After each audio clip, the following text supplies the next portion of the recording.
भी कोई जानवर ना पाले। अब आप लोग कहेंगे कि जानवरों से क्या नुकसान होता है।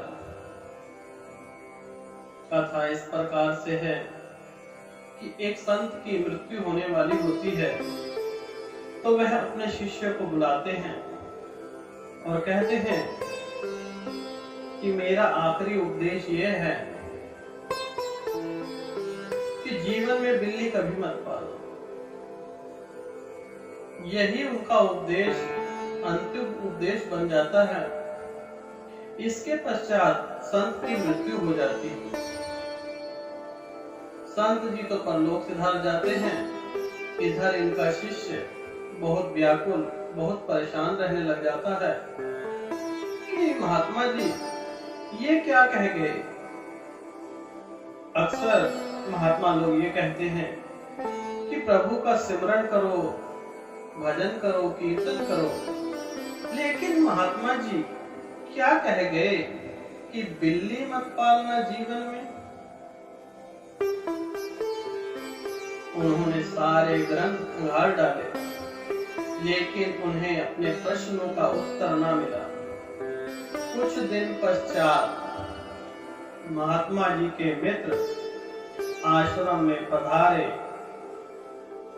तो उन्हें दुख की खबर सुनाई गई कि आपके मित्र परलोक सुधार गए हैं और आखिरी उपदेश दे गए हैं कि जीवन में कभी बिल्ली मत पालो।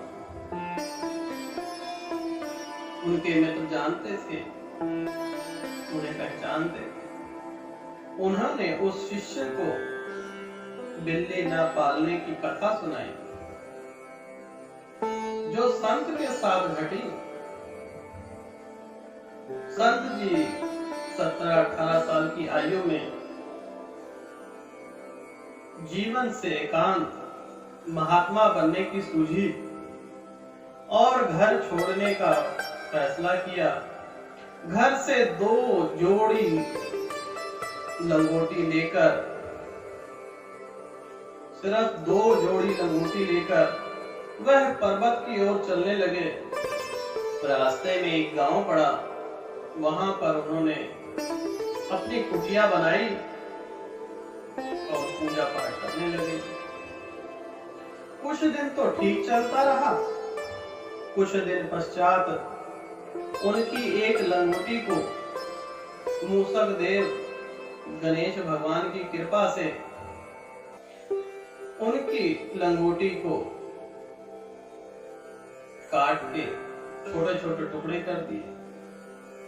अब महात्मा जी बहुत परेशान हुए। गांव में गए और मांग के कपड़ा लाए कि लंगोटी मेरी खराब हो गई है, कृपया करके कोई पुराना धुराना कपड़ा दे दीजिए, मैं लंगोटी बनाऊंगा। एक बार तो गांव वालों ने कपड़ा दे दिया, 2 बार दे दिया। अब वह तीसरी बार गए तो गांव वाले कहने लगे कि महात्मा जी इस बीमारी का उपाय एक बिल्ली है।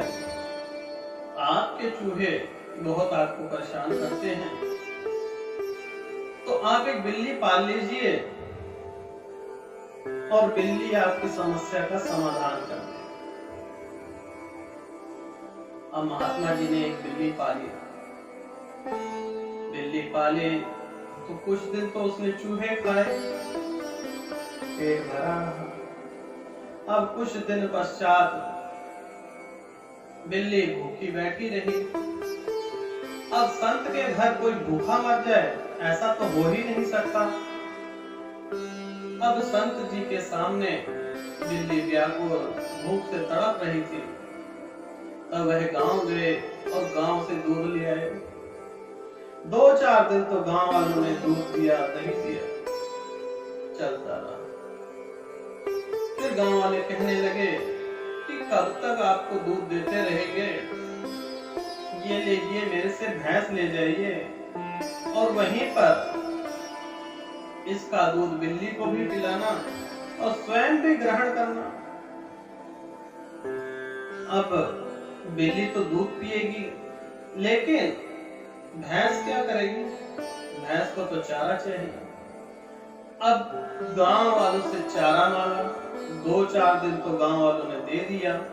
उसके पश्चात गांव वाले कहने लगे, ये थोड़ी सी बंजर जमीन है हमारी, यहाँ पर खेती भी करो, आपकी भैंस का भी पेट भरेगा, अर्थात आपका भी पेट भरेगा, हरी सब्जियां उग जाया करेंगी। अब संत जी खेती बाड़ी में जुट गए। अब उनका मन पूजा पाठ में नहीं लगता। अब बेचारे बहुत परेशान होने लगे। तो समस्या का उन्होंने अपने गांव वालों को बताई कि भाइयों, मैं तो यहाँ पर तपस्या यज्ञ के लिए आया था और दुनियादारी के चक्कर में पड़ गया। तो गांव वाले कहने लगे, महात्मा जी, हमारे यहाँ पे गांव में एक विधवा औरत है, वह भी आपके आश्रम में रहेगी तो कुछ ज्ञान पाएगी और आपकी सेवा पानी कर दिया करेगी। महात्मा जी ने कहा, जैसी आपकी आज्ञा। महात्मा जी उस विधवा को ले आए। धीरे धीरे कर खेती बाड़ी में हाथ बटाने लगी विधवा, और जैसे जैसे दिन बीतने लगे महात्मा जी को उससे प्रेम हो गया। तो गांव वाले ने कहा, गांव वाले इकट्ठा हुए और कहने लगे कि महात्मा जी, ये सब तो नहीं चलेगा, अब तो आपको इससे विवाह करना पड़ेगा। देखिए, विवाह हुआ, बच्चे हुए तो महात्मा जी ने गुरुकुल खोल दिया। कहां पर सब कुछ जंजाल छोड़कर आए थे और फिर जंजाल में पड़ गए। और धीरे धीरे जब बच्चे बड़े हुए तो उसके पश्चात उन्होंने अपनी साधना पूरी की। और अंतिम में क्या कहते हैं कि उनके मुख से निकला कि बिल्ली कभी मत पालना।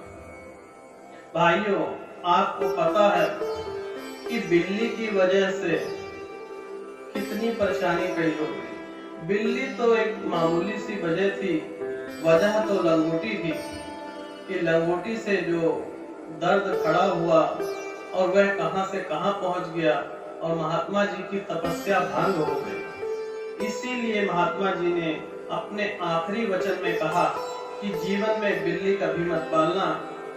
जिस जंजाल से वह घर छोड़कर जंगल में आए थे और जंगल में ही उन्हें घर बसाना पड़ गया। यही आखिरी शब्द महात्मा जी की सीख है कि जीवन में बिल्ली कभी मत पालना।